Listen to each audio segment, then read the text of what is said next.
An indirect ELISA immunoassay is a good way to test for antibodies to a specific antigen like HIV or Lyme's.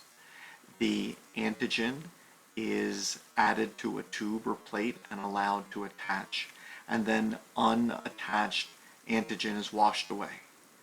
Then the primary antibody, that which was in the patient's plasma potentially, is added to this antigen and given a chance to bind, and unattached antibody is then washed away.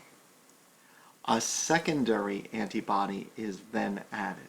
This secondary antibody does not bind to the antigen, but rather the antibody which has potentially bound to the antigen, and it has an enzyme attached to it.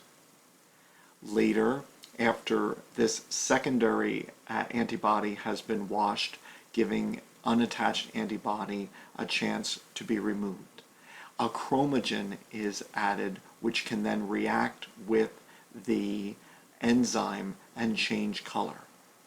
And so thus a qualitative test can be done because a color change will only occur if a patient was producing antibodies against a specific antigen, and thus the secondary antibody with the enzyme attached had an antibody to attach to. A quantitative test could also be performed in which the amount of antibody is estimated given the degree of color change after the chromogen is added.